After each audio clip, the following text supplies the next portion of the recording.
We shot Chicago for Johnny Long. Homo T-Post. Yeah, that's where I am. Look. Custom shop. All right, so today we're going to look at some stuff. Oh, look, first of all, I want to say, you guys, hey, thank you for all the condolences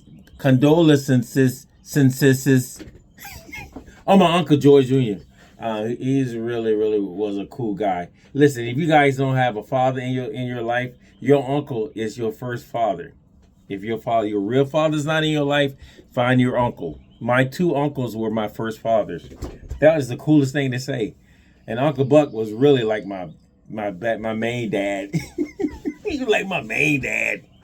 So I really appreciate him so much. I'm going to miss him too. All right, so today we're looking at this bass. See that? That's the Marcus Miller 7, the V7. I really like this bass, and I'm going to tell you all the things what I like about the V7. Not saying I don't like the rest of them. I'm saying I'm more privy to... did I use the right word, privy? I'm more kind. Look, I'll use the word kind. I'm more kind to the V7. Of course, these basses are made in Indonesia. Now, the cool thing I like about these basses is actually the binding, which is, look, that ain't true.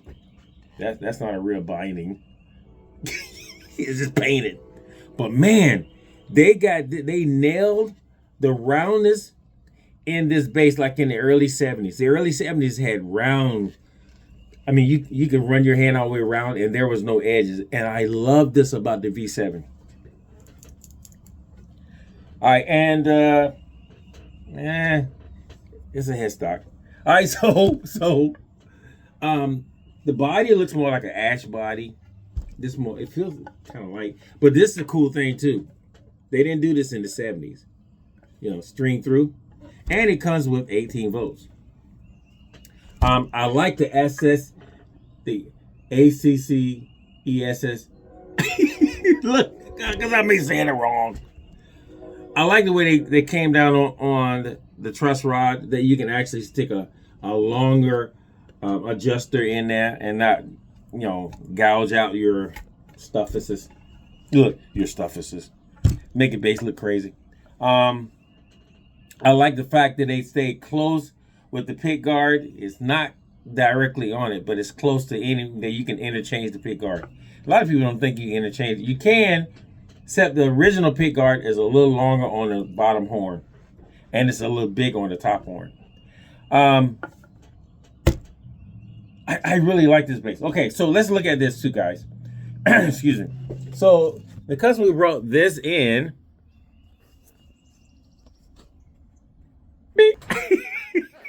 All right, so the customer brought this in, had some issues with one of the tuners, so we got to fix that. Here's the preamp that comes in the Sire. A lot of people never seen the preamp in the Sire because they don't take the bass apart. So inside the Sire, there is a little adjusting screw right there. See that right there? You just take a little tiny screwdriver and you can turn it up to 100. Well, I usually keep around 50. But this is what it looks like on the inside. Of course, here's your active passive switch and stuff like that. Another good thing about the Sire is the saddles. This is really the 1960 vibe of saddles. See all that railing in it? That came in like in the 60s, man. They were using this railing thing. I really love this. What I don't love about this bridge, though, is that right there. I'm only used to the holes being, the mounting holes being on the bottom. But I get it because it's string through, so they need it to be more flat at the top. All right. And of course, on the back of the Sire, you got, on the plate, you got Marcus Miller. It's really cool. On this one, somebody before it got here drilled extra holes because they were so lazy to put the 4 screws back in.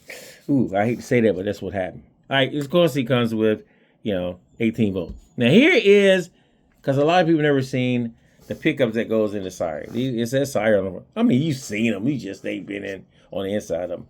The coolest thing about this is that it tells me that this pickup is really cool than any other Indonesian or Japan kind of pickups is that it doesn't have a magnet on the back of it, which is really cool. It tells me that they took their time and Marcus took his time and said, hey, I need these pickups to be kind of decent for the money.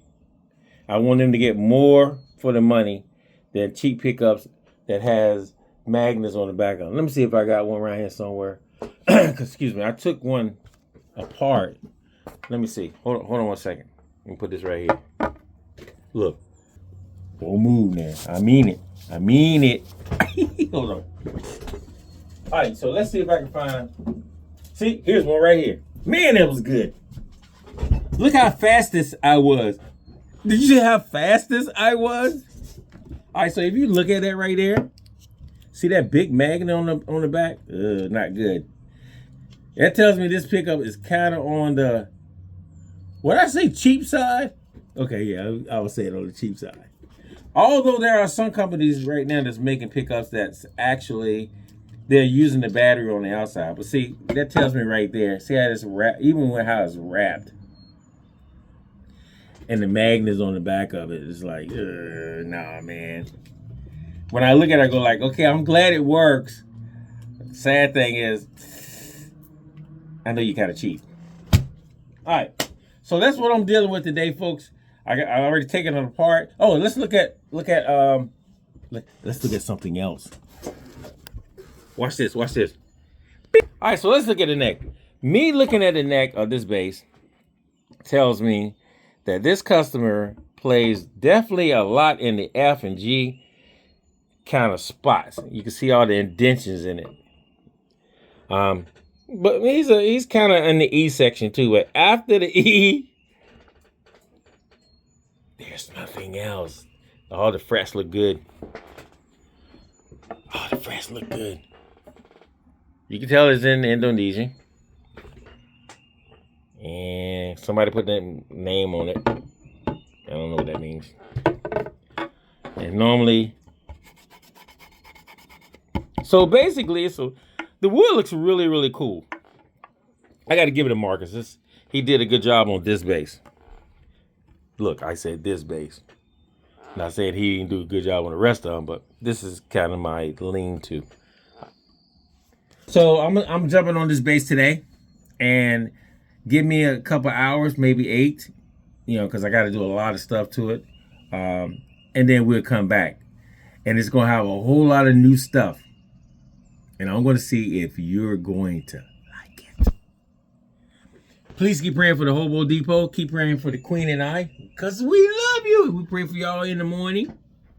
And Hootie.